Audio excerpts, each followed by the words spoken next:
விஜயகாந்த் பிரேமலதா என்னும் நான் சட்டப்பேரவையின் உறுப்பினராக தேர்ந்தெடுக்கப்பட்ட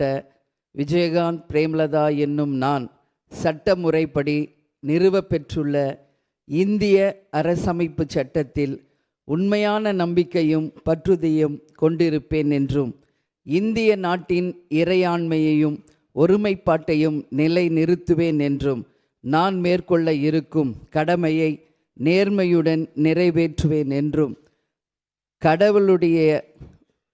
கடவுள் அறிய உறுதி கூறுகிறேன்.